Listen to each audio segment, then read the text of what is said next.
Depois de Você tá no... uma. você tava no mudo. Bom. Fala pessoal, sejam bem-vindos a mais uma edição do podcast Meio Campo. A edição 202 vem depois de uma última rodada de Champions League, que foi o gol do Anatoly Trubin no último minuto contra o Real Madrid. Foi sem dúvida o ápice das 18 partidas que foram realizadas na última quarta-feira para definir, enfim, quase nada. Mas estava bastante caótico, tão caótico que nem o José Mourinho sabia o que diabos estava acontecendo. Nós também vamos falar sobre algumas novidades recentes que saíram lá da CBF e fazer um girozinho de algumas notícias que a gente achou interessantes ao longo da semana. Mas o assunto principal com certeza vai ser a Champions League e um pouquinho também de Liga Europa, que também terminou a sua fase da Liga nessa semana. Eu estou aqui ao lado do Felipe Lobo. Boa tarde, Lobo. Como é que foi sua semana de Copas Europeias? Salve Bonsa, boa tarde a todos os amigos e muitas coisas, né? É, eu acho que foi legal ter uma história como a do Benfica nessa última rodada. Deu um peso para a rodada que talvez sem isso, talvez se o Benfica tivesse perdido o jogo, ou não tivesse chance de ganhar, né? O Real Madrid até saiu na frente, tudo. Talvez as coisas acabassem meio mornas, né, nessa fase. Ainda que tem algumas histórias, a gente vai falar delas, histórias interessantes, times que estão conseguindo classificação e talvez em outro formato fossem até candidatas a serem últimas do seu grupo.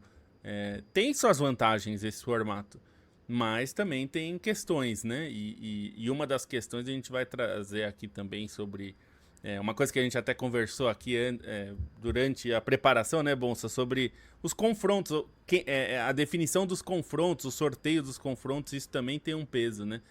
Então, a gente vai falar um pouco disso, mas acho que a semana eu achei interessante, foi bom, assim. Acho que para nós dois especificamente, a última rodada foi ótima, né? Foi tranquila. A Inter ganhou com uma certa autoridade do Borussia Dortmund.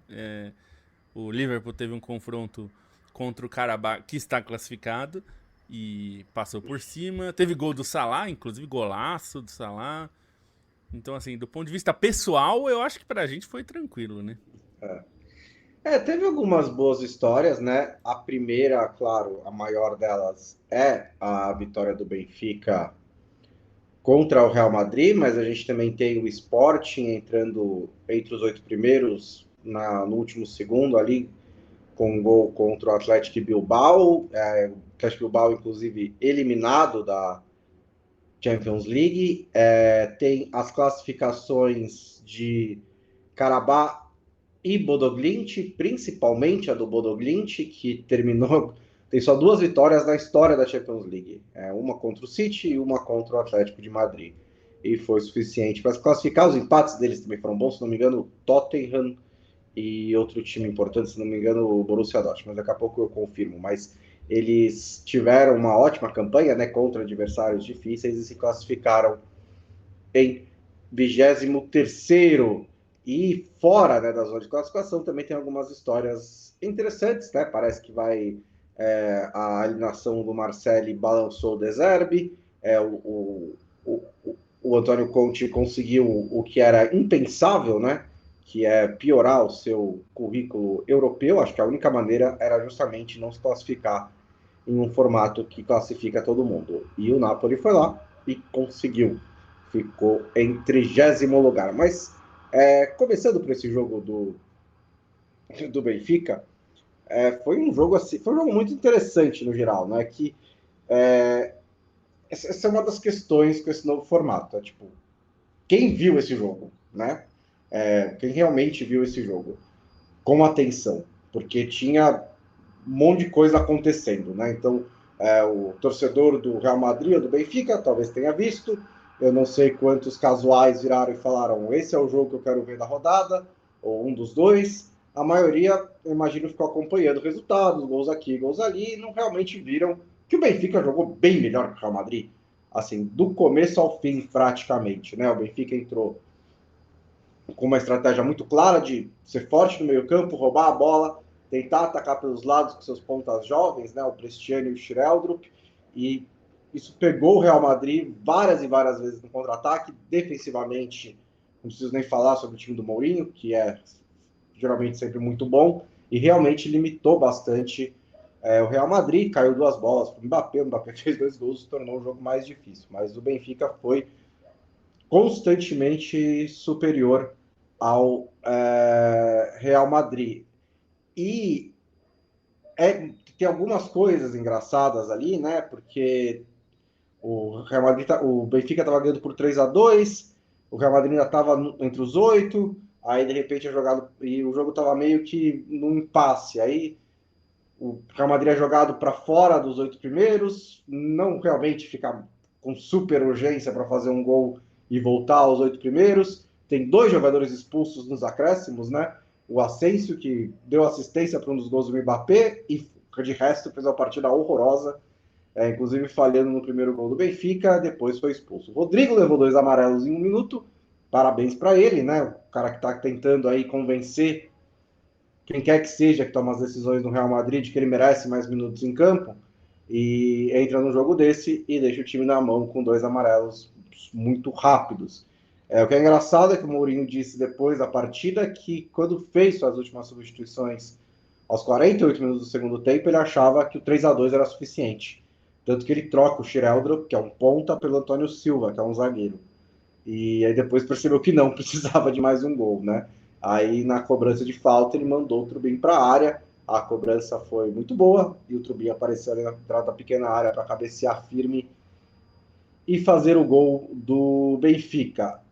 Sem dúvida uma grande história, né? E acho que meio que salvou uma última rodada que de resto teria sido só a gente ver a tabela depois do que aconteceu, porque acho que esse é o grande problema, né? Eu acho que o formato facilitou, ou pelo menos viabilizou essa história, e ao mesmo tempo eu não acho que é um bom sinal que nem os treinadores diretamente envolvidos no jogo tinham certeza do que eles precisavam, né, para para avançar para os 8 primeiros, ou o que quer que seja. Então, acho que tem questões, né? E essa rodada, o jogo do Benfica, eu coloquei no Real Madrid Benfica para acompanhar mais com calma, justamente porque eu tinha interesse na história de o Benfica tentar se recuperar, né, e de tudo mais, que era um dos times de camisa ameaçados. A gente falou já que esses times, né, não são tantos, né? A gente teve alguns casos, a gente vai falar dos que decepcionaram. Mas o Benfica foi um desses que fez uma campanha, precisou fazer uma campanha muito, muito, muito ruim, né?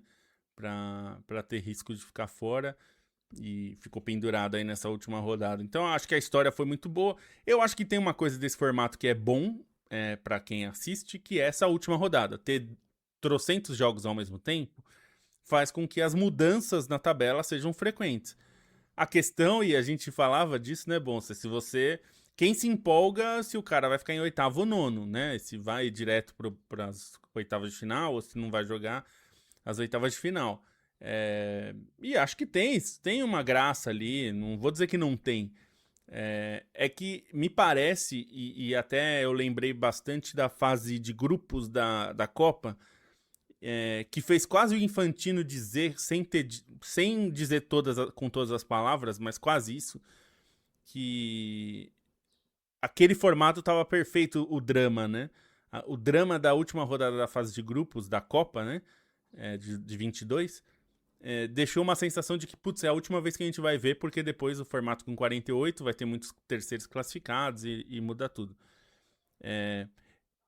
Com a diferença que eu acho que o formato da Copa era perfeito, com 32 clubes, 32 seleções, e o formato da Champions não era perfeito no formato antigo, com os grupos e tudo. Tava bem longe disso até, né? Porque tinha muitos problemas, a gente quase todos os anos a gente colocava os times que iam classificar já com alguma precisão, né? Assim, acertava a grande maioria. Então, quando a gente fala do formato aqui, a gente fala de um problema que era antes, inclusive. Não é que antes era bom e agora não é. Era um problema e agora a gente está vivendo novos problemas, novas questões. E eu acho até que a maioria das pessoas parece mais empolgada com esse formato do que o anterior. Eu acho que tem duas questões aí. Primeiro, porque tem mais confrontos entre os grandes e as pessoas prestam mais atenção nesses jogos. Acho que são poucas as pessoas que vão querer acompanhar o máximo de jogos possíveis. A maior parte das pessoas quer ver só um ou outro jogo e tem mais jogos de peso.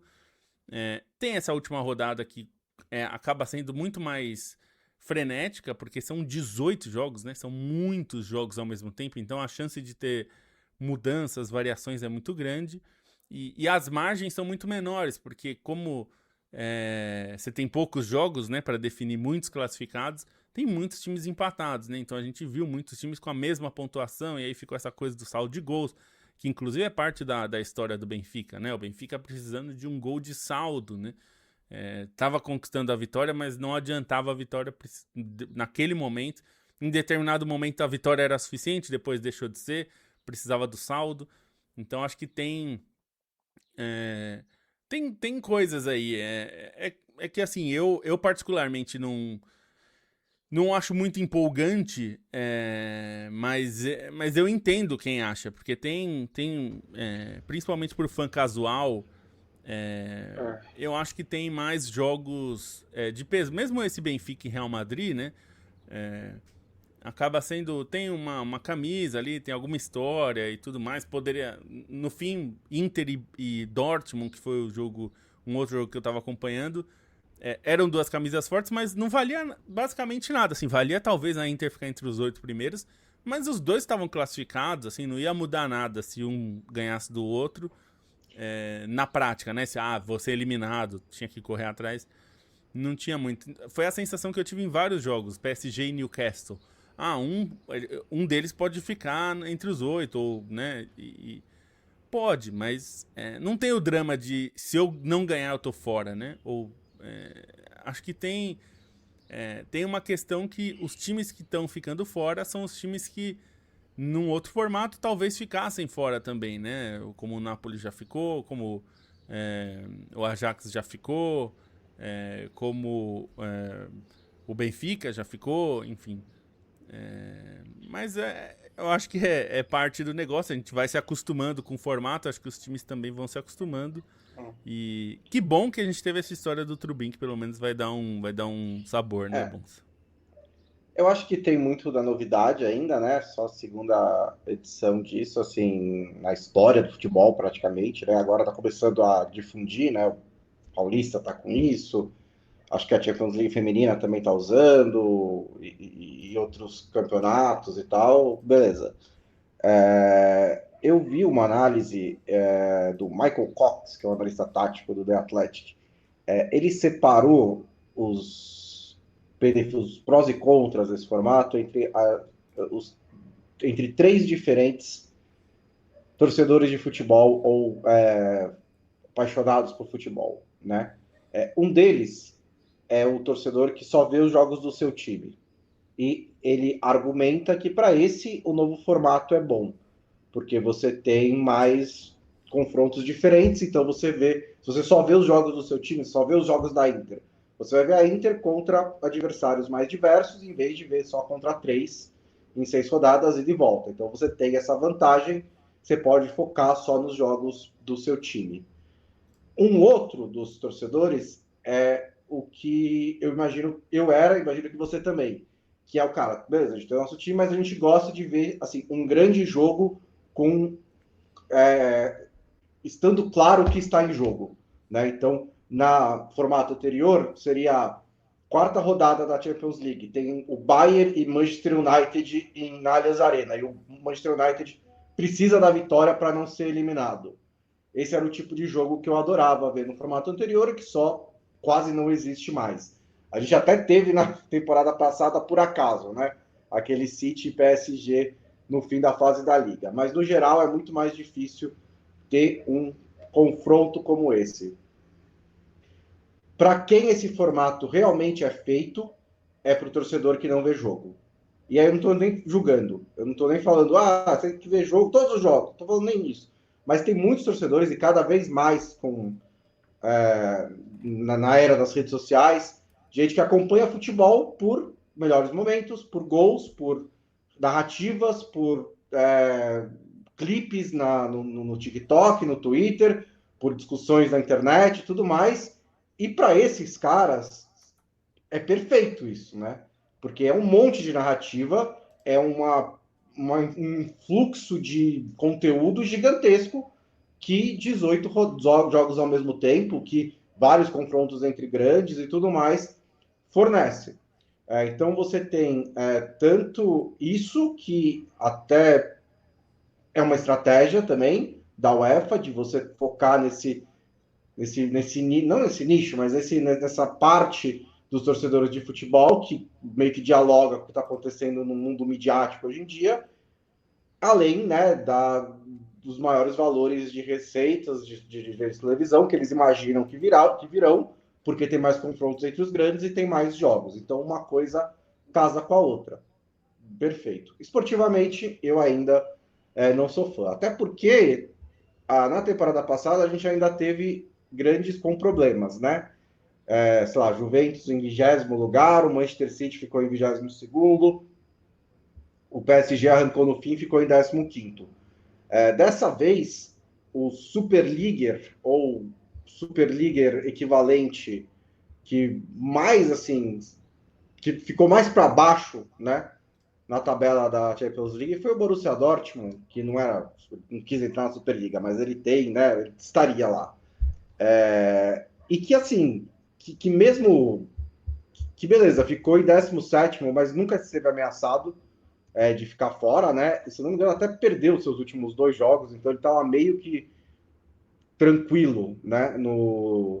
Na classificação. Ele não ganhou nenhum dos 3 jogos e ainda ficou em 17º. Então ele nunca esteve seriamente ameaçado de ficar fora da Champions League, né? E sei lá, acho que era um pouquinho mais perigoso para os grandes no formato anterior.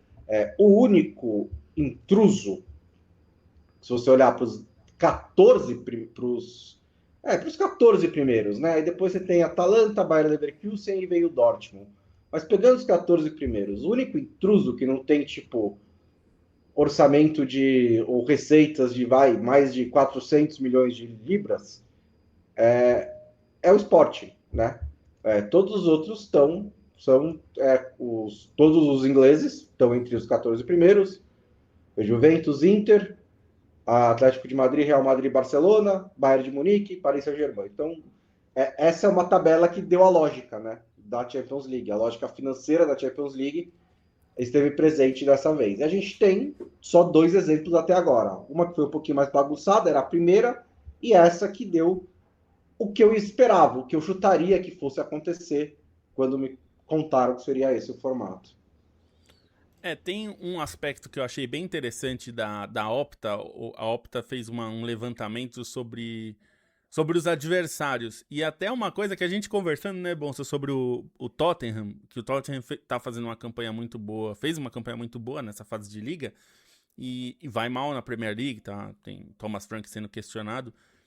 E aqui esse dado talvez ajude a explicar um pouco. Não explica tudo, tá? Porque as coisas não são matemáticas no futebol, mas eles fizeram um ranking sobre a dificuldade dos oponentes de cada um dos times. O que eu acho bem interessante, porque como tem sorteio, tem potes e tudo mais, né, para você mais ou menos dirigir o sorteio e você só não, né, para não ter uma completa loucura, mas mesmo os potes a gente sabe que tem o pote é feito pelo ranking da UEFA e às vezes acontece de times super fortes que ficam fora há muito tempo da Champions League, ou então estão numa fase ruim e acabam ficando em potes baixos e são times fortes, né?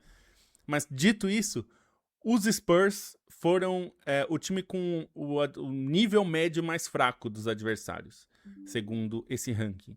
O segundo, e aí é uma doideira, porque é justamente uma campanha oposta, foi o Villarreal. O Villarreal teve o segundo nível de adversário mais fraco, mas ficou lá embaixo, né? Não ganhou.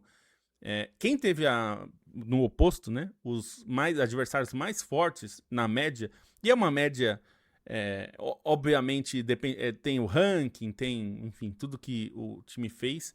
É o ranking que a Opta faz, que é muito baseado em estatísticas, então, obviamente, não é perfeito. A Atalanta teve os adversários mais fortes desse período. Depois Barcelona, Galatasaray, Arsenal e Benfica. Todos eles... o Bodo Glimt também. Vários desses, tudo acima de 90 de média aqui. Eu acho que é um dado é interessante, porque o ponto que eles levantam no texto todo que eles trazem é que o sorteio ajuda a definir quem é que vai se classificar. Porque você pode pegar o time mais forte do pote 4 ou o time mais fraco. Né? E isso faz diferença. Você vai pegar algum time do pote 4, mas nem todos os times do pote 4 têm o mesmo nível de dificuldade, né? E é claro que isso faz diferença. E vou ressaltar, não é só isso que faz diferença, porque você pode pegar um time muito forte num momento muito ruim, ou um time muito fraco num momento muito bom. Né? Mas é um ponto que eu acho que é relevante nesse formato, porque é um formato de sorteio, né? Eu acho que esse ponto é essencial, porque é menos a questão dos potes e é mais o quantos times podem mudar, né? Entre o fim da temporada e o começo da temporada seguinte. Isso principalmente em potes 3 ou 4, que tem times como Sporting, Marseille, PSV, Ajax, mesmo Atlético Bilbao, Galatasaray, Mônaco, que são times que estão sujeitos a, por exemplo, para dar um exemplo prático, que não aconteceu, mas poderia ter acontecido. Na temporada passada, o Sporting está voando tanto que chegam e pegam o treinador do Sporting. Então, acabou que o Sporting manteve o nível e não se desmanchou. Mas poderia perfeitamente, quem enfrentou o Sporting nas duas primeiras rodadas, ter pegado o Sporting do Rubem Amorim e na sétima rodada pegou um Sporting que estava bagunçado. Isso aconteceu nessa própria Champions League, quando o Carabá, por exemplo, pegou um Benfica zoado na primeira rodada. Morto, né? Morto. O Real Madrid pegou um Benfica muito pior nessa última rodada, né?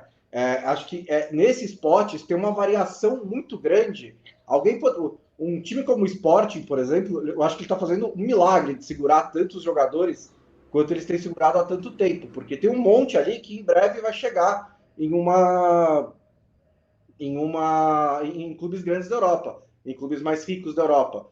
E acho que esses potes 3 e 4 eles são sempre sujeitos a isso, né? Um próprio Eintracht Frankfurt, que é um bom time, pegou e fez uma Champions League horrível, né? Assim, quem pegou o Frankfurt, quando saiu o sorteio, você olhava, putz, Frankfurt é um adversário complicado, pode ser problemático.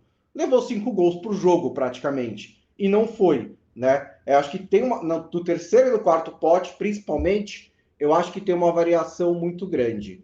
Para falar especificamente sobre Tottenham e Vila Real, o Vila Real, ele começou, acho que isso é algo que os clubes vão ter que começar a mentalizar melhor, porque o Vila Real começa a campanha contra o Tottenham, aí pega a Juventus, aí pega o Manchester City.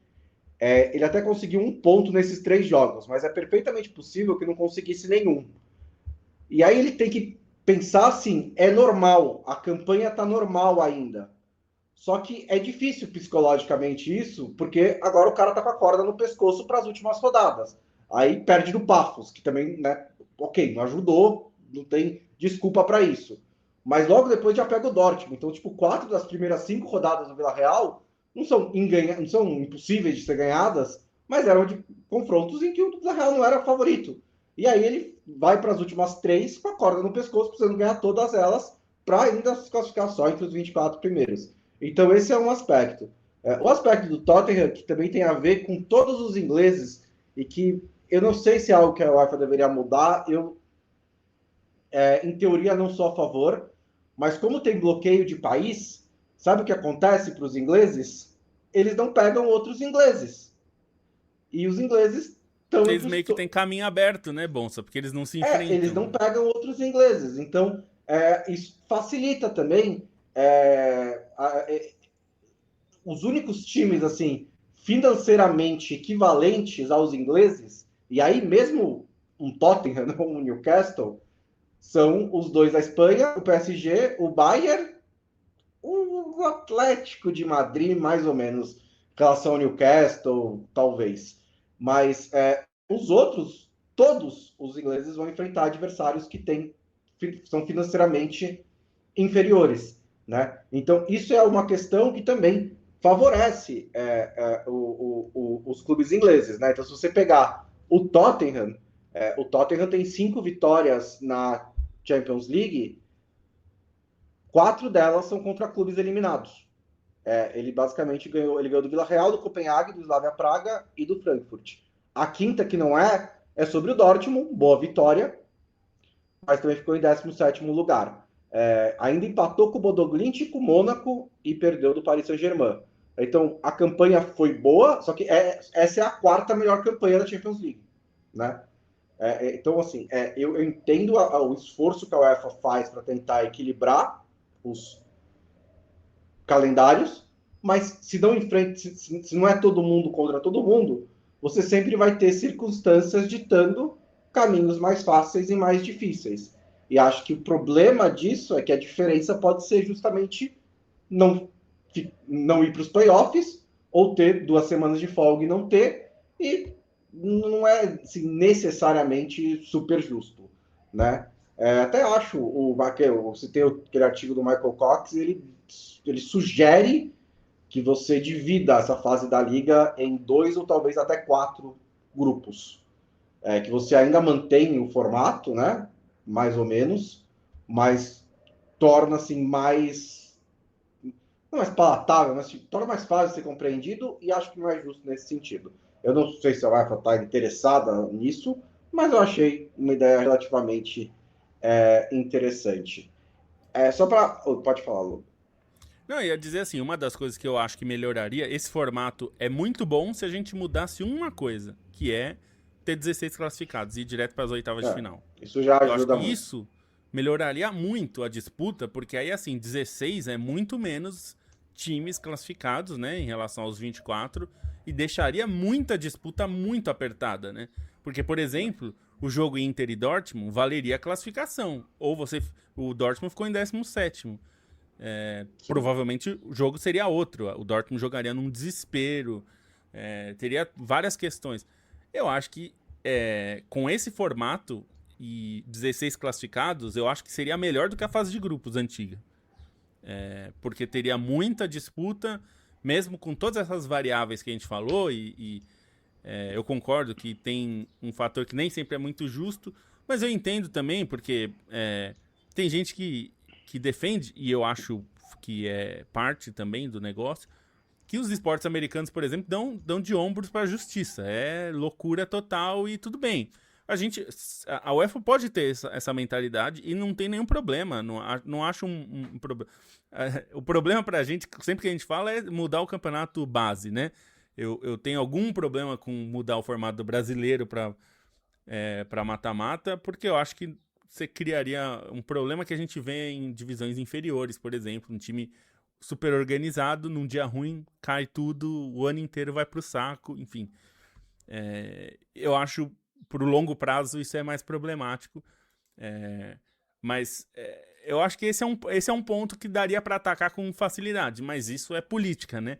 A gente sabe que tanto o número de classificados é 24 por política e o número de participantes é 36 por política, porque se você corta de novo para 32 e tem 16 classificados, como eram 16 classificados na fase de grupos e eram 32 times, não 36, só isso já melhoraria bastante a disputa, o nível, a briga e tudo mais. Mas essa é a questão, né? A UEFA quer agradar muitos públicos ao mesmo tempo, né? Quer agradar os grandes com mais confrontos entre os grandes, quer agradar os pequenos com mais possibilidades desses pequenos classificarem, mais jogos principalmente. Vale muito você ter jogos na fase de grupos, né? 4 times a mais na fase de grupos. Para esses 4 times, a diferença que a Champions faz financeiramente é muito grande. Então, é um ponto que eu acho que não vai voltar atrás, né? A UEFA não vai voltar atrás nisso.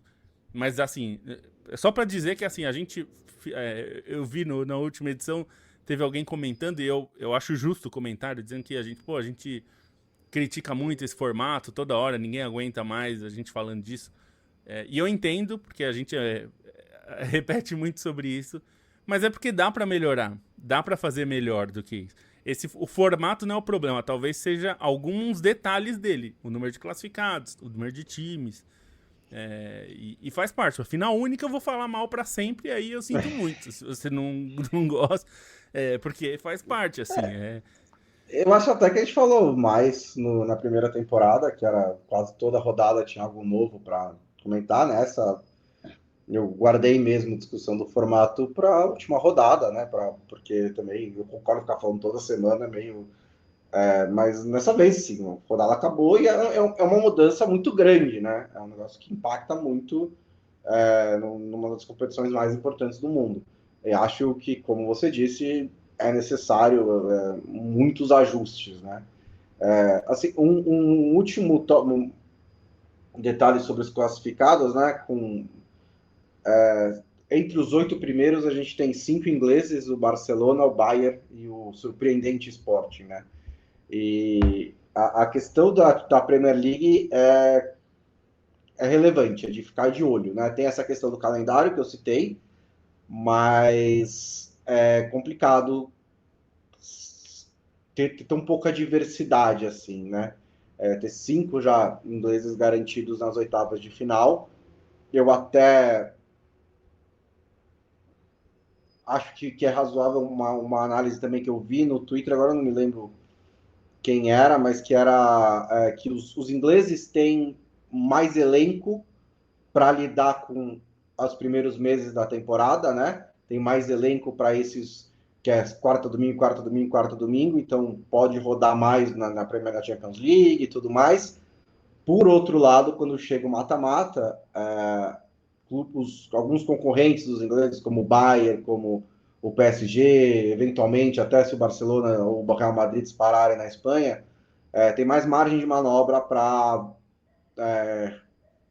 rodar os seus elencos contra o Metz, ou o Alavés, ou o Greuther Fürth, do que os ingleses na Premier League, que a classe média e baixa, né, tá comprando jogadores de todos esses clubes das outras ligas, né? Então, ali você não pode, se você usa um time reserva no campeonato inglês, você está sujeito a ser derrotado e talvez perder o título, enquanto nas outras ligas os grandes podem administrar um pouco melhor. Uma outra questão em relação aos ingleses é que é claro que eles vão dominar a Champions League se eles compram todos os melhores jogadores dos outros times que disputam a Champions League.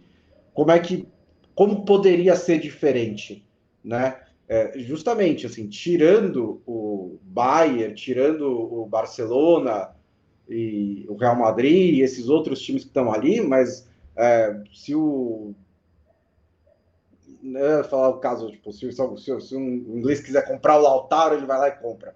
O Lautaro não quer ir, mas poderia, sabe? Um jogador desse nível que está na Inter, mesmo na Inter, que é um clube que a Itália não nada em dinheiro.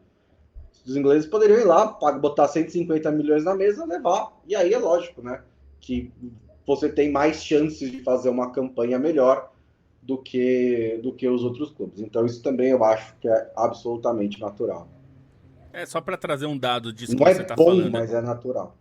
Saiu essa semana, saiu o Deloitte Football Money League. A gente falou muito disso no antigo site também.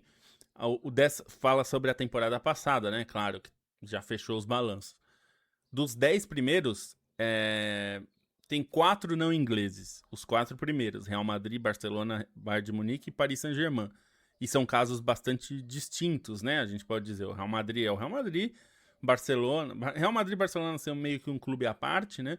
O Bayern de Munique é o terceiro colocado nesse momento. E o Paris Saint-Germain, que é o time do Qatar. Depois vem Liverpool, Manchester City, Arsenal, Manchester United. Manchester United tem 10 anos que não faz absolutamente nada de relevante na vida. Não é no campeonato inglês. Não tem uma campanha boa de Champions League na história. E tá aí, ó, o 8º colocado. Tottenham que fez uma das piores campanhas da sua história na Premier League. Acho que foi a pior, inclusive, na temporada passada, considerando só a Premier League, né? De 92 pra cá. Chelsea 10º. Só depois vem Inter de Milão, 11º, Borussia Dortmund, Atlético de Madrid, aí outro inglês, Aston Villa, Milan, Juventus, Newcastle, Stuttgart, Benfica e West Ham. E se a gente ampliar para os 30 primeiros do ranking, aí aí entra que fica complicado. Aí você vê o turco. Tem um turco, tem o Galatasaray, e a gente tá falando do Galatasaray, que é um monstro na Turquia, é um clube gigante, e é 21º. Aí tem Eintracht Frankfurt, o 23º é o Brighton. Brighton Hove Albion. Assim, não é nem o pior desses. Não, o 24º, Everton, brigando para não cair nos últimos anos. Sim, Crystal Palace. Aí depois Bournemouth. Depois vem a Roma. A Roma tá atrás de Bournemouth, Crystal Palace, Everton e Brighton. Depois o Fenerbahçe. Depois o Wolverhampton, brigou para não cair. E Brentford. Então assim, a gente tá falando de uma dominância inglesa em termos de receita que é monumental. Né? A gente tá falando dos 30... Se vocês repararem, eu não falei o nome do Sporting. Por isso que o Bonsa falou que é um milagre. O Sporting não está entre as 30 maiores receitas da Europa e está entre os 8 primeiros. É um aproveitamento espetacular. O Porto não está também, mas o Porto não está na Champions League justamente porque na temporada passada fez uma temporada muito ruim. E ao contrário dos ingleses, um time de outras ligas, especialmente da Liga Portuguesa, que faz um ano ruim, a receita vai no chão, porque você não joga Champions, ou você ficou muito mal, não tem premiação. A Inglaterra, mesmo com campanhas ruins, como Tottenham e Manchester United, você fica lá em cima porque o dinheiro de TV é muito maior. Mas eu acho que isso dá um pouco do panorama que a gente vive da Europa e que é um pouco do que a gente vê em outros lugares, como a América do Sul com o Brasil, né? Que é até uma dominância até maior que a dos ingleses, né? Eu sou ruim de conta, mas aparentemente tem 15 ingleses entre os 30 maiores faturamentos do... E se eu não me engano, a Deloitte não conta a venda de jogador, né? É só... Não. É só bilheteria, patrocínio e direito de TV. Então, para não ter essa variação, né? Porque aí você vende um jogador, enfim, é para ter uma base ali da evolução das receitas. E é isso, assim, a questão é justamente essa. São 15 de 20 clubes da Premier League que estão entre os 30. Né? Então, coitados dos que não conseguiram entrar, né? Que são basicamente os que caíram ou subiram, né? E mais 2. São só esses que não estão entre as 30 maiores faturamentos do mundo. E aí, assim, beleza, o Everton é grande. Show. Acabou de inaugurar um novo estádio, as receitas deles até tendem a crescer. O Wolverhampton tem tradição, mas não dá para chamar de clube grande hoje em dia. Os outros não tem nada, né? Eles são só clubes que estão há muito tempo na Premier League. É só isso. Brighton, Crystal Palace, Bournemouth, Brentford são clubes estáveis, bem geridos, que estão entre 5 e 10 anos na Premier League. E isso foi o suficiente. E quando eu digo estão, basicamente, com exceção do Brighton, todos eles só estiveram. Eles não fizeram nada. Eles estavam lá. E foi o suficiente para entrar nessa lista. Então, esse é um problema estrutural que não tem a ver com o formato, que tem a ver um pouquinho com a UEFA, mas assim, é só uma questão da distância que a Premier League abriu em relação às outras ligas. Não tem muito jeito, né? Não tem muito jeito. Não tem muito. Não sei exatamente o que daria para fazer em relação a isso. Tanto que, das 5 grandes ligas, é a única que não teve um eliminado, né? Você tem o Marseille pela França, você tem o Napoli pela Itália, o Frankfurt pela Alemanha e Atlético Bilbao e Vila Real pela Espanha, né? E aí, pensando em também, coitado, o futebol holandês também não brilhou, porque PSV e Ajax ficaram fora dos 24 primeiros e estão eliminados, inclusive na Liga todas Europa. As competições. Eu quero dizer, na Liga Europa o Feyenoord também ficou fora. Então, que coisa, né? Assim, a decepção mais chamativa é a do Napoli, porque é o atual campeão italiano e ficou fora da Champions League, né? Tem o fator Antônio Conte, que tem um currículo europeu horroroso, tem o fator mitigante das lesões, os problemas físicos. O Napoli está a temporada inteira com 6 ou 7 jogadores fora. ao mesmo tempo era só ganhar do Copenhague e entrava. Então não tem exatamente grande desculpa. Na verdade, a minha maior decepção é o Olympique de Marseille, porque quando você olha, primeiro porque eu gosto muito do De Zerbi, eles fizeram um ótimo campeonato francês na temporada passada, e quando você olhava para a tabela deles, tirando o Real Madrid e o Liverpool, todos os outros jogos eram vencíveis. Era Ajax, Sporting, Atalanta, Newcastle, União Saint-Gilloise e Clube Brugge. Não quer dizer que eles eram favoritos contra todos, mas era no mínimo pau a pau. E eles conseguiram ganhar só do Ajax, do Newcastle, com uma ótima vitória, e da União Saint-Gilloise. Também, se tivessem só ganhado do Clube Brugge, por exemplo, na última rodada, talvez não, né? Teriam com certeza entrado. Eles ficaram bem no limiar, né? Só precisavam, na verdade, ter tomado 2 gols a menos que eles tinham sido classificados. Mas eu acho que, no geral, foi uma campanha decepcionante também. Agora, o Conte e o Mourinho são opostos quando a gente fala de Champions, né? O Conte é um dos piores técnicos italianos para a Champions League, assim, que você pode ter. Porque ele nunca fez uma campanha relevante. Nunca.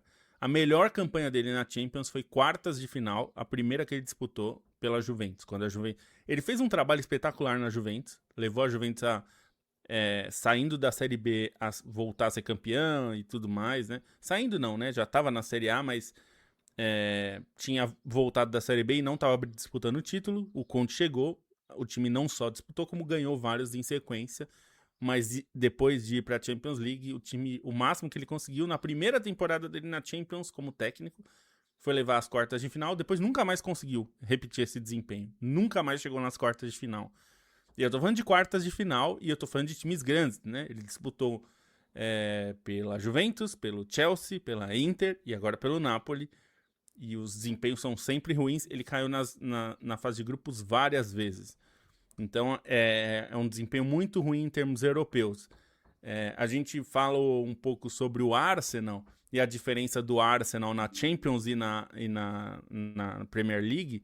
Eu acho que dá para fazer dá para fazer essa comparação no Napoli também, ainda que nessa temporada o Napoli não esteja muito bem em nenhuma das duas, né?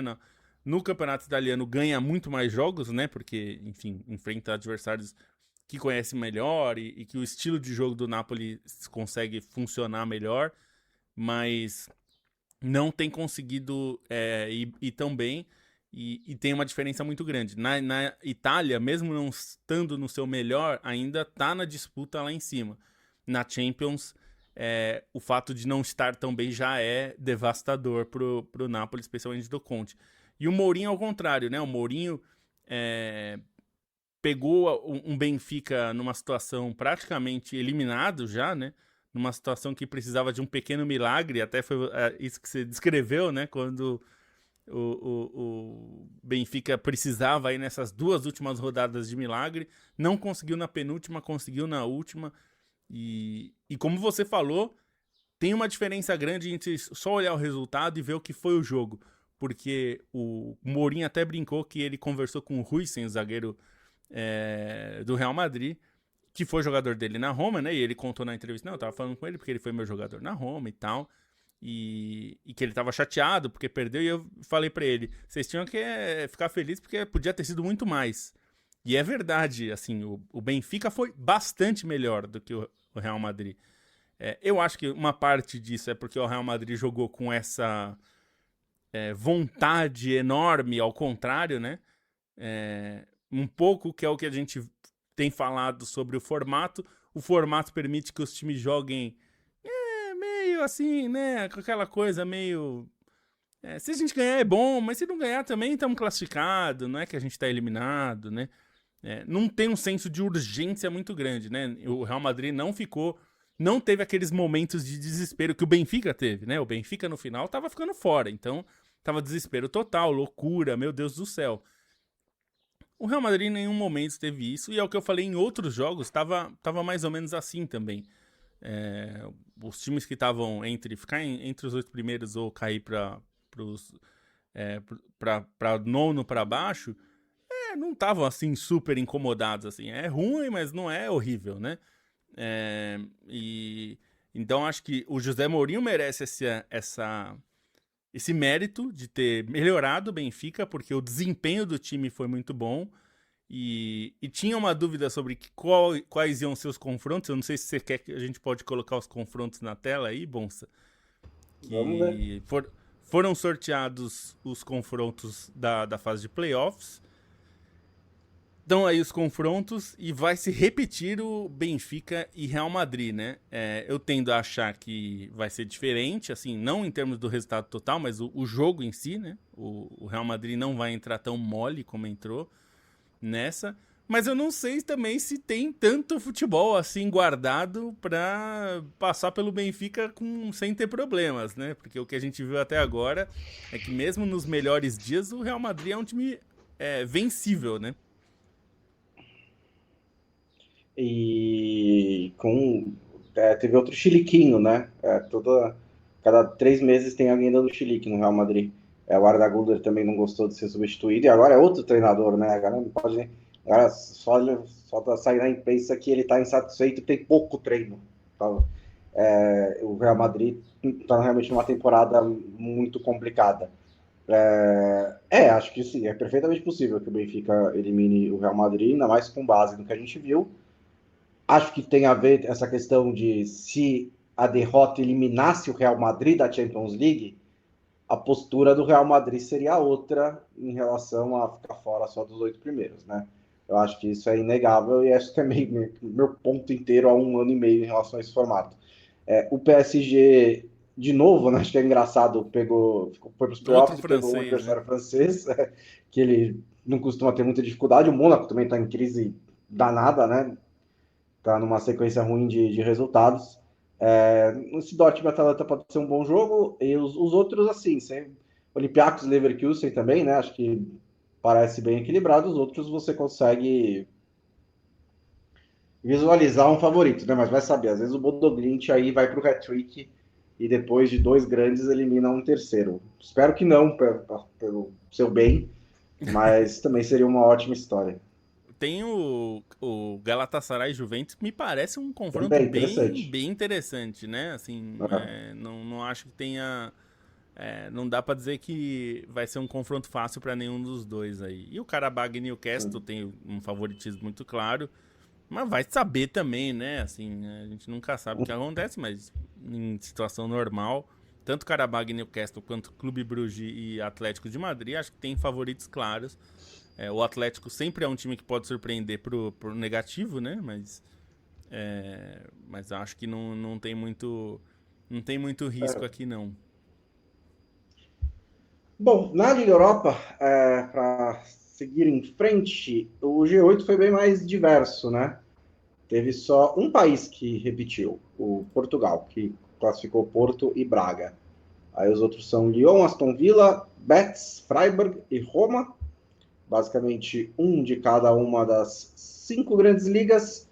E o Midland, que foi, acho que o grande destaque dessa fase da liga, ficou em terceiro lugar. Ganhou do Celtic, quando o Celtic também estava profundamente em crise.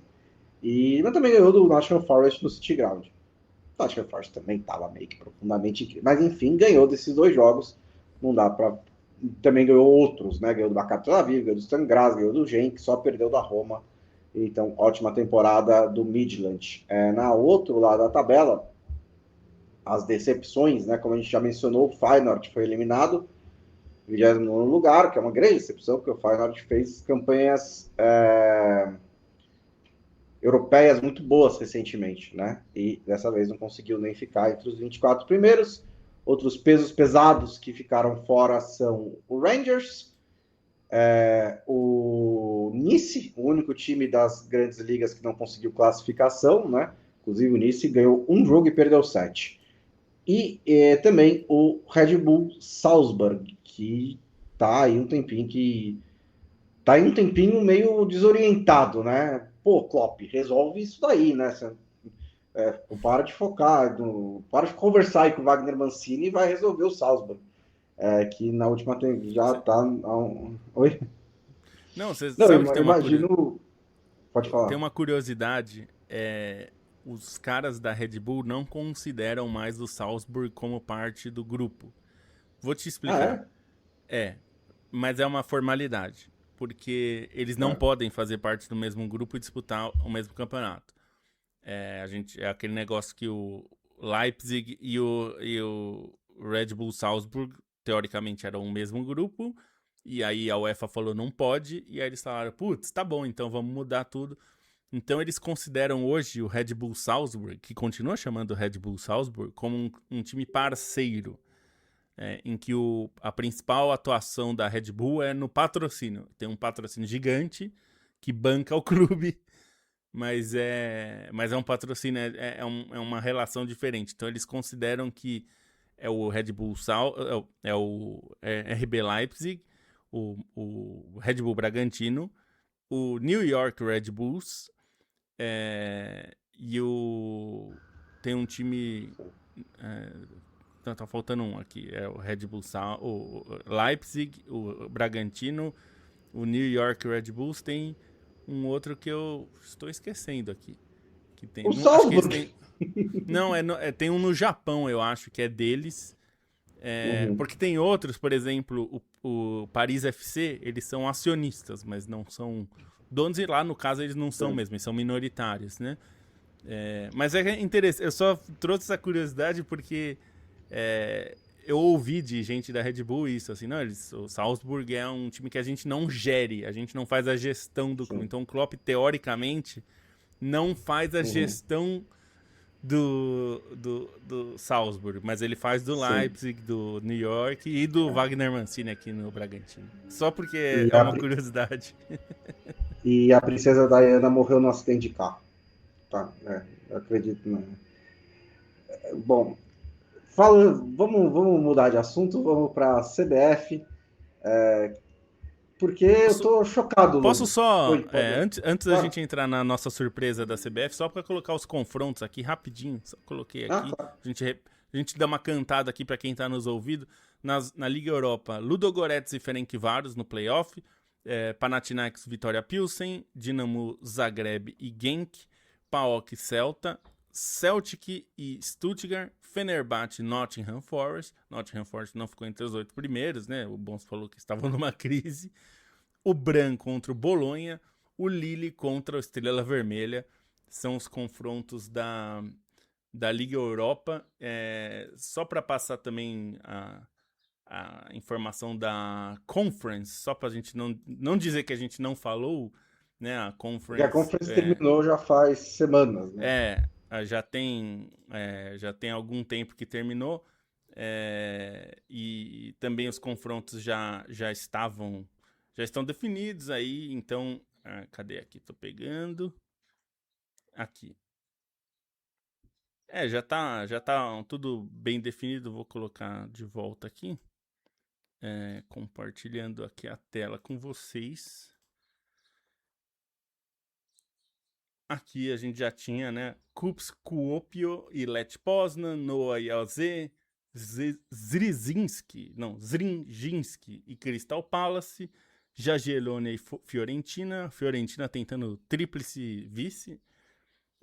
Skandia e Samsunspor, Drita e Celje, Sigma Olomouc e Lausanne Sport, Omonia e Rijeka. Então, só para a gente fechar tudo, falamos de todas as competições aí europeias. E quem acertar o país de todos eles de cabeça ganha um Chicabon, né? Porque é mais difícil, principalmente a Conference. A fonte da nossa surpresa, Lobo, é que aparentemente o Samir Chald é bom. Tá mandando bem. Não sei se ele é bom, mas ele tá mandando bem. Porque todas as grandes decisões que ele tomou desde que ele assumiu a presidência da CBF são basicamente, assim, parece que ele pegou uma lista de coisas que nós passamos a vida inteira cobrando, né? E quando eu digo nós, estou falando nós e nossos antecessores, né? Coisas que quando eu comecei a ler jornal, o Juca Kfouri estava lá cobrando já há 30 anos. E a gente só pegou o bastão e continuou, porque realmente precisava. Coisas como, ei, e se a arbitragem fosse profissional, em vez do cara apitar jogo de domingo e fazer imposto de renda na segunda-feira? ou um calendário que fizesse um pouco mais de sentido. Agora, recentemente também, não sei porque demorou tanto, mas a tecnologia do Gol, impedimento semiautomático, essas coisas que é só você basicamente instalar. E está acontecendo, né? Eu não sou ingênuo, né? Eu acho que perfeitamente possível que ele esteja fazendo isso justamente para ganhar moral, pode ser. Eu não me importo. Vai ter arbitragem profissional? O árbitro vai ser profissional? Show. Então, assim, se ele tem outro tipo de motivo, se tem algum plano por trás, primeiro que eu não sei, segundo que o árbitro vai ser profissional. Então, acho que isso é o mais importante. O calendário está melhor. A gente já teve Campeonato Brasileiro, estamos em 30 de janeiro. A gente tem que demorar meses para ter de novo. Eu gostei desse novo calendário. Eu acho que ele faz mais sentido, né? A coisa que me deixa intrigado de verdade é qual é o cálculo que os antecessores do Shamir Chaud faziam para não tomar essas decisões. Algumas delas não são fáceis, né? O calendário teve que fazer uma grande negociação, mas, tipo, profissionalizar a arbitragem. Nunca faltou dinheiro, né? A CBF sempre teve para fazer isso. Ou em tecnologias e tudo mais. Isso daí nunca foi um problema. Ninguém tinha feito. Qual que foi o cálculo que mudou para o Samir Chaud para ele dessa vez fazer com tanta facilidade ou pelo menos com tanta rapidez? Essa é uma excelente pergunta, viu, Bonsa? Porque eu acho que a grande questão aqui pra gente é entender o que tá acontecendo, né? A gente tá surpreso porque a gente tá, como você falou, desde que a gente começou a nossa vida, né? Não é a nossa carreira, é a nossa vida, a gente ouvindo questões. E talvez o último grande momento que tenha acontecido uma decisão da CBF que todo mundo ficou, nossa, uma decisão dessa, e a maior parte das pessoas, pelo menos, achou que foi uma decisão razoável e boa, foi quando o Ricardo Teixeira anunciou os pontos corridos, né? Para 2003. Eu sei que muita gente hoje já discute mais, assim, na época se discutiu também, mas ainda hoje tem muita gente que discute, inclusive nosso grande amigo Dornelles, que é um defensor voraz do mata-mata, ele acha que tinha que voltar, mas acho que tem uma questão que isso foi tão enraizado já no futebol brasileiro que uma das coisas que eu sempre repito, porque eu ouvi de dirigentes, inclusive fiz matéria faz uns meses no Sport Insider, quando eu falei com dirigentes, né, e muitos deles em off, falando que eles queriam para a Série C o campeonato de pontos corridos. E por quê? Porque pontos corridos garante exposição para o seu patrocinador, garante o seu sócio torcedor, porque é uma receita importante para os clubes ter sócio torcedor, e garante também a receita de TV, porque o campeonato ser mais previsível em termos de rodadas, né, e ter mais rodadas, e o seu time estar em todas essas rodadas, ajuda você a ter um produto de TV melhor. Muitos dos dirigentes acreditam que para a Série C melhorar, precisa chegar nesse ponto também. A gente viu várias mudanças de calendário, inclusive para as divisões inferiores, né? Você falou acho que para a Série A o principal ponto foi diminuir os estaduais, né? Que é um ponto crucial. Mas teve mudanças para divisões inferiores que foram boas. Acho que dava para ser melhor. E esse é um ponto constante em todos esses aspectos, né? Todos os pontos são bons, mas dava para ser melhor. E tudo bem. Isso só tem que ser o primeiro passo e não o último. E aí, para falar um pouco sobre o que aconteceu na arbitragem, tá? Porque eu sei que tem gente que fala, pô, mas os árbitros já são profissionais, eles já ganham. Na prática, eles são profissionais. Eu vou fazer uma comparação aqui com o futebol profissional nos anos 30. Não existia futebol profissional formalmente, até aquela disputa que é famosa nos anos 30, em que inclusive tem a coisa de mandarem um time para a Copa em 38, com jogadores que não eram profissionais. Enfim, sempre teve essa disputa. Qual que era a diferença? Todos os jogadores ganhavam para jogar. Todos. Assim como os árbitros recebem. Qual que é a diferença de você não ter um profissionalismo? Esses jogadores não tinham uma preparação adequada, não tinham um preparador físico, uma alimentação, porque eles não eram funcionários formais. Esse cara era funcionário de uma fábrica. Quem assistiu aquela série da Netflix, eu esqueci o nome, que fala no começo do profissionalismo inglês, isso fica mais claro, né? Os caras eram contratados para jogar pela fábrica, então eles eram, na prática, funcionários da fábrica, sem trabalhar na fábrica, eles só jogavam futebol. Foi assim o profissionalismo soviético também, dos times soviéticos durante muito tempo. Então o que acontece é que hoje o árbitro, embora ele viva basicamente de arbitragem, ele não tem, por exemplo, um acompanhamento físico. Ele tem que contratar o preparador físico do bolso dele. Ele tem que, enfim, pagar a academia do bolso dele. Ele tem que pagar um nutricionista do bolso dele. A gente tem que lembrar que os árbitros são atletas de alto nível. Esses caras, a gente tá falando que os jogadores correm 12, 13 quilômetros por jogo, o árbitro também. O árbitro tem que acompanhar. A gente, inclusive, critica o árbitro quando ele não tá perto. E ele precisa acompanhar esse jogo maluco. Esse cara, assim, ele recebia por jogo e ele vive disso. Só que é só isso que ele tinha. O que muda hoje, e esse pra mim é o principal ponto, não é só o salário, que muita gente tá falando, os melhores árbitros vão ganhar até 30 mil reais. Isso nem é o principal ponto. O principal ponto é que a CBF vai ajudar a fornecer uma rotina de treino, porque eles vão ser, digamos, prestadores de serviço fixos, né? Eles não são funcionários CLT da CBF, como é na Inglaterra. Na Inglaterra, eles são funcionários formais da PGMOL, né? Da empresa gerenciada pela federação e tudo. Mas aqui não vai ser exatamente isso, mas eles vão ter um contrato fixo e eles vão ter acompanhamento de todas essas partes. Isso é fundamental, porque se a gente está falando do Daronco, o Daronco hoje já tem tamanho para contratar um preparador físico bom, um nutricionista bom. O árbitro que está começando, ele está indo na academia do bairro dele e correndo na esteira. Então eu acho que essa é a diferença. O cara só consegue ter uma preparação de elite quando ele chega na elite. E não deveria ser assim, né? A gente deveria ter uma preparação boa para todo mundo. A CBF vai tentar mais ou menos nivelar isso. Esses 72 profissionais que vão fazer parte dessa primeira parte do programa vão ter um acompanhamento de treinamento, de nutrição e principalmente, que é um ponto que para mim é muito importante para a gente pensar no longo prazo, que é capacitação constante. A capacitação da CBF era só uma punição. O árbitro foi mal, marcou um impedimento que não devia, enfim, cometeu um erro, todo mundo criticou, aí ele é afastado e tinha que fazer capacitação. A capacitação era uma punição. Não deveria ser assim, né? Então o que vai acontecer agora é que eles chamaram de imersões mensais. Então todo mês os árbitros vão ter capacitações, eles vão discutir os lances polêmicos, difíceis e tal. E isso é bom, primeiro porque tem que ter uma orientação mais clara sobre os lances. E segundo, para unificar o critério. Para que todo mundo discuta, todos os árbitros ali profissionais discutam, isso daqui que aconteceu, e vai ser a portas fechadas, né? A gente espera que esse tipo de coisa não é para vazar mesmo. Que assim, isso aqui não é para ser marcado, galera. Aqui não é para fazer isso, é para fazer aquilo.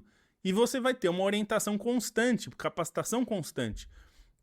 Isso é muito importante, assim, acho que é muito relevante. Qual que é o ponto que eu acho uma brecha? Eu entendo, mas que precisa ser pensado, que isso vai ser muito bom para a elite, mas eles disseram que isso está focado na Série A. É bom, mas é pouco. A Série A é uma parte muito pequena do nosso futebol, se a gente pensar no futebol como um todo. Então a gente tem que pensar na formação do árbitro. Quem faz a formação hoje do árbitro são as federações. E cada federação forma meio que como quiser o árbitro. Então não tem padronização nenhuma.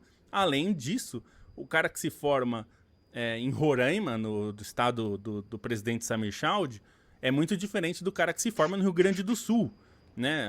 As condições são diferentes. A CBF tinha que tentar replicar um modelo único de formação para o Brasil inteiro, para as federações do Brasil inteiro. Eu acho que as federações têm que fazer a formação, mas com a orientação da CBF e com uma metodologia única, né? Para você formar com qualidade no Brasil inteiro. Então esse é um ponto que eu acho que precisa de melhoria.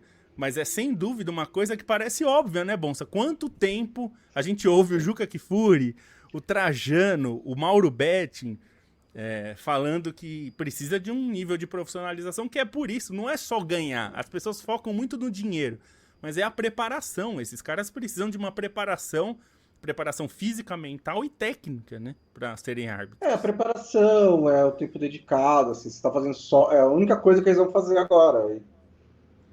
Falando como alguém que faz de 3 a 5 coisas, dependendo do mês, ajuda muito você conseguir fazer só uma coisa. E eu acho que é muito importante também deixar claro que não é que semana que vem, quando tiver Campeonato Brasileiro, ou quando for a segunda rodada, agora que a arbitragem é profissional, não vai ter mais nenhum erro de arbitragem. Ou nunca mais. Tipo, acabaram os erros de arbitragem. Eles vão sempre existir. A questão é que quem organiza o Campeonato Brasileiro não estava fazendo tudo o que poderia para capacitar aos árbitros de modo a limitá-los. Isso não estava acontecendo. Agora está mais perto. É só isso. Então a tendência é que a arbitragem melhore. Ainda vai acabar os erros, ainda vai existir erro, ainda vão discutir erro de arbitragem na televisão e no Twitter, porque, enfim, isso é uma economia à parte, inclusive. Mas agora a CBF está mais próxima de dar as melhores condições para os árbitros, como disse o Lobo, da Série A ainda, é um primeiro passo, mas é um primeiro passo na direção correta. E só para pegar um ponto, que é um ponto que eu vou discutir mais na nossa newsletter, então se você está ouvindo por podcast, provavelmente você já recebeu a newsletter. Tem vários pontos aí, e o Bonsa tratou de um específico. Por que ninguém antes... Por que Rogério Caboclo, Edinaldo Rodrigues, né, imediatamente antes, Rogério Caboclo, Marim, o Marco Polo Del Nero e mesmo o Ricardo Teixeira, por que esses caras não fizeram nada disso, né? Por que esses caras nunca trabalharam esse tipo de aspecto? Eu acho que tem uma questão importante que os dirigentes mudaram. Muitos desses dirigentes mudaram. E dá para sentir isso com algumas peças que a gente vê hoje atuando no futebol brasileiro e que são defensores dessas reformas, né? E só para dar um cheiro de como isso é barato fazer, assim, era uma coisa fácil. São 195 milhões de reais que vai custar o programa de profissionalização de arbitragem em 2 anos, né? Isso é um orçamento de 2 anos, 26 e 27. A CBF tem mais de 1 bilhão em caixa. No caixa. Se bater na conta corrente da CBF, tem mais de 1 bi. Então, assim, isso não é nada. E ainda parcela o ventilador. Não é nada. Não é nada pros caras. Isso é a questão. Assim, e alguns... E sem falar que, assim, mesmo se fosse muito, pra que a CBF quer esse dinheiro? Vai investir em Bitcoin? Tipo, justamente para isso que o faturamento da CBF tem que servir, né? O caixa da CBF tem que servir para melhorar o futebol brasileiro. CBF não tem acionista, não tem... Não é banco, né? Não é banco. Se fala tanto que clube não é banco, a CBF menos ainda. A CBF também não é. Ela só serve para organizar o futebol brasileiro, para melhorar e investir no futebol brasileiro. Sinceramente, o que ela tá fazendo com 1 bilhão de reais em caixa? Pois sabe? Tipo, só divide por todos os clubes do Brasil e tá melhor usado esse dinheiro. Então, enfim, o valor nunca foi uma questão, foi sempre falta de vontade política, e agora ela houve. E só para fechar o assunto, assim, é exatamente a mesma coisa com o Ricardo Teixeira. Ele ter feito os pontos corridos não o torna menos um escroque, mas ele fez, e ele deixou isso como legado. Isso é fato. É uma das coisas boas que ele acabou fazendo, na minha opinião, né? Tem gente que não gosta, como você disse, mas para mim é uma das coisas boas que ele deixou como legado de 20 anos em que houve muita coisa ruim também. Isso ele deixou. Né? Então, assim, o Samir Chaldi, que nem tem o histórico do Ricardo Teixeira, que nem histórico nenhum, na verdade. O Chaldi é mais novo que eu, Bonsa. Show, tá começando. Pois é. Show. Isso é um pouquinho. Isso é doido de pensar, né? Mas, enfim. Começou bem. Começou muito bem. Eu só quero ressaltar que, assim, o Samir Chaldi é o presidente, mas por ele justamente ser isso que você falou, é um cara novato, ele não tem a experiência nem de clubes, né? Embora ele tenha participado em algum momento, ele foi da gestão do pai dele, do Zeca Chaldi, na Federação Roraimense. Mas o ponto principal é que tem muita gente, os vice-presidentes dele dão um pouco da resposta que você falou, Bonsa, que você perguntou sobre por que isso acontece. A gente vê, e é um dos pontos que eu vou tratar na newsletter, mas para citar alguns aqui, tá bom? Que são importantes. O Fernando Sarney, aí você fala, o Sarney é filho daquele mesmo, é filho do José Sarney. Ele hoje é a principal conexão da CBF com a FIFA. Ele é um cara que faz parte, ele é indicado pela CBF de várias gestões, ele faz parte da CBF a várias gestões. Ele é um dos que, por exemplo, ajudou a trazer a coisa dos MCOs, né, dos donos de multiclubes, não poderem ser donos de mais de um clube que dispute a mesma competição. Isso não tinha no Brasil até terça-feira, tá?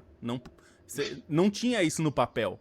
Então, teoricamente, Sim. O Textor podia comprar 5 clubes no Brasil e hoje, a partir de agora, não pode mais. É o tipo de coisa que parece meio óbvia, mas ninguém tinha feito. Então alguém resolveu falar, escuta, a FIFA falou que isso aqui é importante, vamos fazer? E foi feito. Você tem nomes como o Ricardo Gluckpol, que é presidente da Federação do Pará, que é um dos defensores e foi inclusive o líder do grupo de trabalho do Fair Play Financeiro. Ele defendia isso. Ele ainda fez o Fair Play Financeiro, inclusive. Pois é. Ainda tá na lista. Ele defendeu, o Ricardo Gluckpol, presidente da Federação Paraense, era um dos grandes defensores dessa tese, né, de que precisava disso do futebol brasileiro. E o Schaud falou, vamos fazer. Então, você vai liderar o grupo de trabalho e vamos fazer. E ele fez. Então, assim, eu acho que tem um mérito do Schaud que é ouvir pessoas e perceber que Sim. tem muitas pautas, muitas demandas do futebol brasileiro que estavam paradas porque os presidentes da CBF estão olhando demais para o próprio umbigo, né? E para o próprio poder. Tem outros que defenderam esse tipo de coisa. Tem a Michele Ramalho, por exemplo, da Federação Paraibana, que é uma das que defende que precisa proteger o futebol feminino. Ela é presidente da Federação Paraibana, é uma grande articuladora do futebol feminino no Brasil, e aí é uma das razões de ter agora no manual de competições punições para os clubes que resolvem abandonar o futebol feminino ou de base quando são rebaixados, como aconteceu agora com alguns clubes, acontece quase todo ano, né? Então, assim, eu acho que tem o mérito do Schaud ele não tem capital político, ele precisa ouvir esses dirigentes, que Sim. muitos deles são influentes, são importantes, são presidentes de federações, e estão falando para ele, escuta, a gente precisa fazer esse tipo de coisa. E um dos aspectos, e aí não vou nomear ninguém, porque não é uma fala, digamos, oficial, é que, assim, uma das coisas é o que a gente falou, o Juca Kfouri, o Mauro Betting, toda a galera aí que fala há anos, que o modelo do estadual não funciona. Não vai fazer a federação ser mais rica. Isso já era verdade há 30 anos, há 40 anos, mas ficou muito mais verdade quando as coisas se encaminharam para o que a gente vê nos últimos 20 anos, né? Principalmente com os pontos corridos. E as federações, os presidentes de federação, muita gente ficou surpresa por causa da diminuição da data de estadual ser apoiada pelos presidentes de federação que apoiam o Schaud, né? Uhum. E é justamente esse aspecto. Eles perceberam que eles estão perdendo dinheiro com isso. E tô dizendo perder dinheiro não é porque é um negócio, mas é porque eles perdem influência. A questão das federações é que hoje, para a federação roraimense do Schaud, é muito mais importante eu conseguir fazer meu time chegar na Série D e ter uma campanha do que o campeonato estadual ser vendido para a Globo local. Entendeu? É mais Sim. importante que eu consiga fazer o time nacionalmente ser relevante. A gente já falava isso, o Juca já falava isso há 30 anos, enfim, um monte de gente falava, o Avalone falava isso nos anos 90. Não é uma coisa nova. E era meio óbvio, só que a degringolação da coisa foi tão grande que chegou ao ponto Sim. de um cara de Roraima, sabendo disso, vivendo isso, e ouvindo agora a pessoa da Paraíba, do Amapá, do Maranhão, estão vendo. Não quer dizer que tem uma fórmula mágica para resolver problemas, né? A gente já ouviu de pessoas que a gente conhece que defendem que o estadual precisa existir e tudo mais. Mas a questão é Sim. que gente do futebol tem defendido reformas, essas reformas que ele tem feito, e o mérito do Schaud é falar, vamos fazer. Precisa fazer isso? Vamos fazer. Faz um grupo de trabalho, lidera isso. O Gluckpol achava que tinha que ter ele falou, lidera e vamos discutir isso. Como os clubes querem fazer? Como os clubes querem arbitragem? Como os clubes querem algo? Vamos fazer. E o que mais me surpreende, que é mais loucura de tudo, é que agora, em janeiro, o Schaud e os dirigentes Um dos dirigentes que liderou isso também foi um dos vice-presidentes, que é o Gustavo Dias Henrique, que ele faz as relações institucionais. E a gente sabe que no cargo executivo da política, relações institucionais é o cara que precisa ter boas relações com a galera, né? Uhum. Precisa fazer a intersecção de executivo com judiciário, com legislativo. E essa é a função do Gustavo nessa função na CBF também. Ele faz essa intermediação, CBF, federações, clubes e tudo mais. E, inclusive o lado político. E ele, o Chaldi e outros dirigentes articularam para levar clubes para a Europa, para conhecer a Premier League e outras ligas e falar, escuta, vocês precisam fazer a liga. Vamos lá. A CBF, olha o tamanho da loucura que a gente vive, bom. A gente tá vendo a CBF liderar um movimento para falar para os clubes, escuta, vocês não iam formar a liga? Vamos aprender como é que os caras fizeram na Europa. Vou levar vocês lá, tudo pago. Vocês vão estudar e a gente precisa fazer. Façam essa bagaça. Assim, algumas dessas coisas, tipo formação da liga, apoiar o futebol feminino, diminuir os estaduais, tipo, fatura financeira, tudo briga política, né? Tudo exige uma briga política, né? Exige uma negociação política, exige capital político. Então, essas eu entendo porque ninguém nunca fez. A arbitragem profissional é que realmente me pega, assim, tipo, quem era contra? Quem era quem era o dirigente que nos anteriores, nos núcleos anteriores, que falava, não, deixa assim, né? Qual que é o lado negativo, né? Mesmo de um ponto de vista interesseiro, a única coisa que eu consigo pensar é que ou nunca pensaram nisso, ou eram tão míopes que achavam que o investimento não valia a pena. E ainda bem que isso mudou.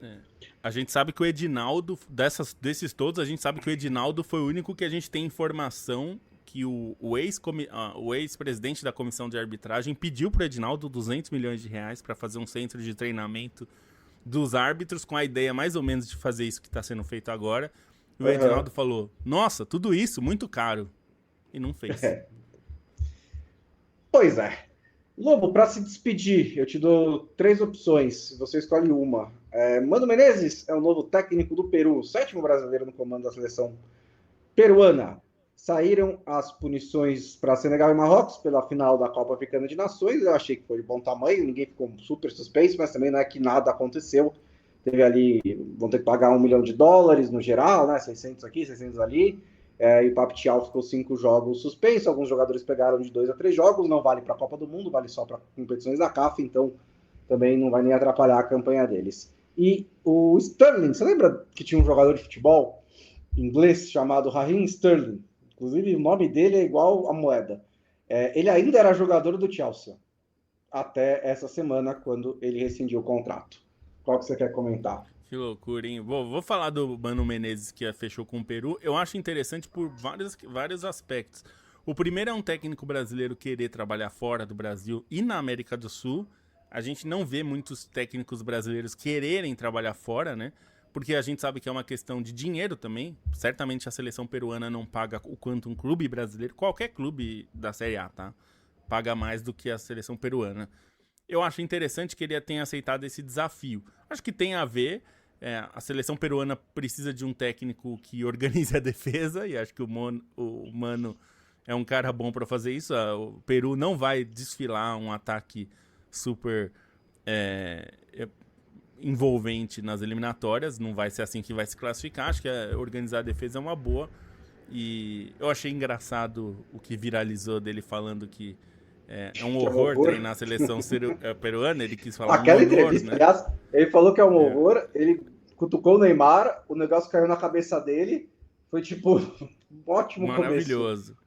Mas eu acho interessante, ele falou que vai fazer um intensivo de espanhol, né, o que é legal também. Eu acho interessante como história, porque eu acho que uma das coisas que falta ao futebol brasileiro é que os técnicos tenham coragem de trabalhar fora, como o Thiago Nunes está trabalhando na LDU, né, e tem feito um ótimo trabalho na LDU, é um nome já consolidado. Ele trabalhou no Peru também, né, no Cristal. Trabalhou no Peru também, Sporting Cristal, exatamente.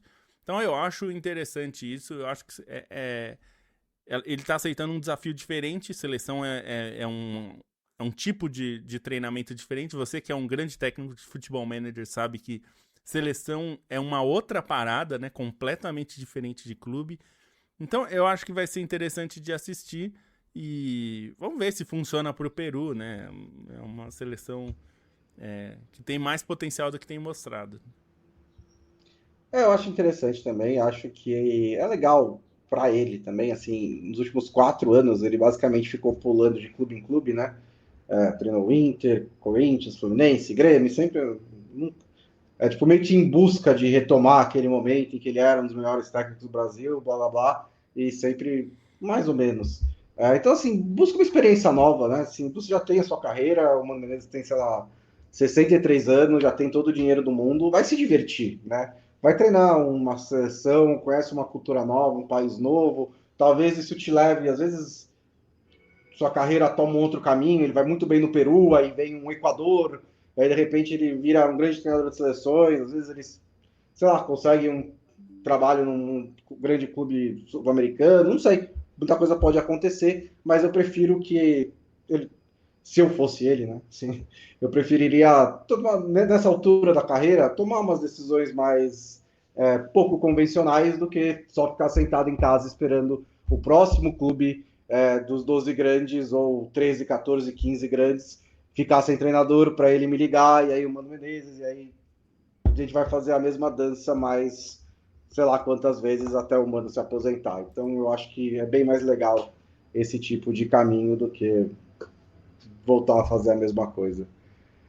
Não deu para eu falar muito, a gente já tá 1 minuto e 20 e a gente só falou de duas coisas, não, 1 hora e 20, a gente só falou de duas coisas na prática, né? Então não deu para passar muito pelos comentários, mas eu agradeço a todo mundo que estava aqui com a gente: Urânio Paz, Cecília Madeiro, Sócrates Doutor Sagaz, Matheus Cremodese, Leandro Medeiros, Anderson Carvalho, Jefferson Lima, Felipe Fetzer, Capicave, Edson Santos Abreu, Dr. Who, imagino que não aquele, Leandro BDF, Antônio Silva, Felipe Alves, Edu Starling, Luiz Henrique, Leandro, Felipe Melo da Silva, Fernando Andrade, Ramon Limberger, Zé Victor, Diego Emanuel, todos eles mandando mensagens aqui durante a nossa discussão sobre Champions League, sobre CBF. Muito obrigado pela companhia de vocês, muito obrigado ao Felipe Lobo pela companhia dele.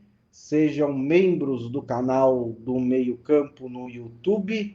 Nós precisamos de apoio para continuar o jornalismo independente. Também assinem a nossa newsletter, que será enviada em breve para todo mundo que tem acesso à internet. Na terça-feira você precisa ser assinante. Você também pode ser por meio do canal do YouTube. Se você não tiver dinheiro para contribuir, conte para os seus amigos, espalhe a palavra. A gente volta na segunda-feira.